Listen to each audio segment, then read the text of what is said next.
Hi friends, welcome back to my channel. आज actually मैं बहुत कम परिवार माछ घांट बनई। तो चलते स्टार्ट करवा आज रेसिपी माछ घांट।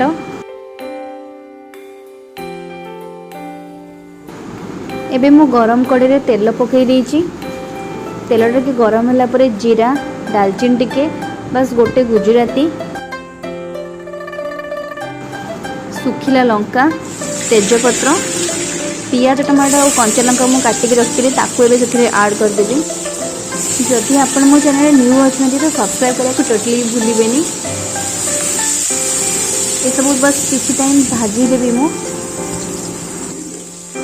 पियाज टमाटो जस्ट टिके भाजी हो गले मु परिवा काटिक रखी भी से मिसईदेवी। परिवाटा एक्चुअली सीझे कि एमती तरकारी करने अपेक्षा ना भाजी की कले तार टेस्ट टे अलग लगे, माने सीजाड़िया लगे। परिवाटा बहुत टेस्टी भी लगे। परिवा को किसी टाइम तेल रे भाजला टाइप करी। गोटा धनिया मुझे पकेबी सी भी से भाजी हो। एबे मु परिया को घोड़े देवी क्या अलरेडी टिके जस्ट भाजी देइछि। तो किसी टाइम ताको घोड़े देवी। बस मझे मझे मुझे चेक करी ना तो परिवाटा तले लगी सब।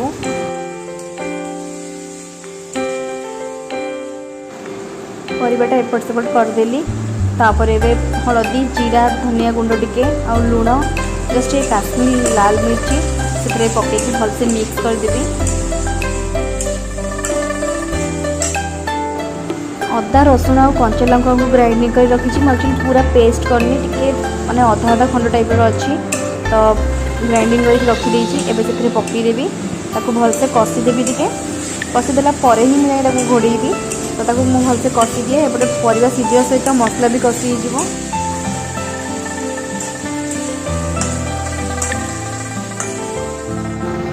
मसलाटा भलसे कषिदेली। एबे ताको घोड़े देवी किस समय बस परिवा सीझिया। एबे आउ थे टिके चेक करदेवी मु नहीं तो मसलाटा पोड़ी हो तलू।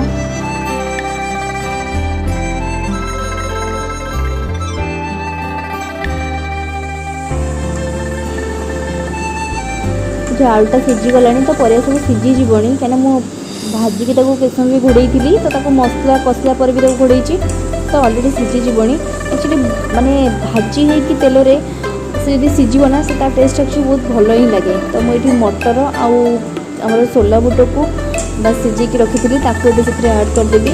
भलसे मिक्स करदेवी सब मिक्स कलापर बस मु माछ को भाजिक रखी थी छोट छोट पीस करके पकईदेवी। वो पूरा मिक्स करी माछ को कहीं खाइला टाइम ना माने माछटा एक्चुअली पार्टी आसले बहुत भल लगे। तो बेसी छोट छोट मु करी नहीं। तो मुंड एक्चुअली जो थोड़ा माछ मुंड से भलसे मिक्स कर देइछि। तो सब के भलसे मिक्स करदेवी टिके समय भाजीदेवी। घांटे एक्चुअली परिवा ना गोटा गोटा रही भल लगे से भलसे पूरा मिक्स कर दूची।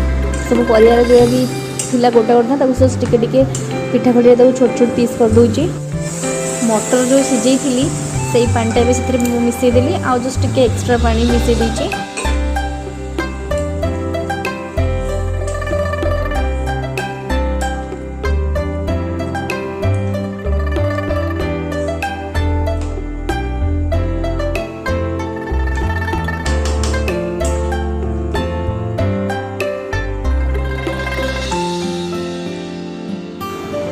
मेथी टिके हल्का भाजी की मुझे गुंड कर रखी से पकईदेली।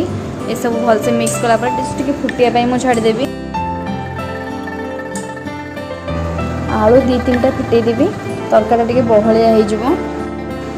तरकारीटा फुटीगला भलसे लास्ट को टिके गरम मसला पकईकि काढ़ीदेवी तरकारी।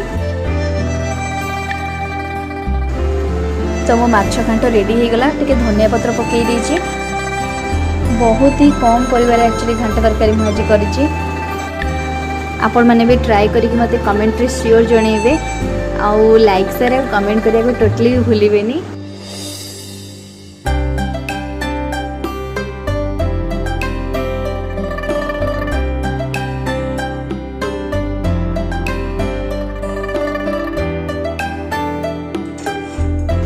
रुटी और भात सहित बहुत ही भल लगे माछ घांट। जो मैंने मो वीडियो को लास्ट पर्यंत देखुले से थैंक यू।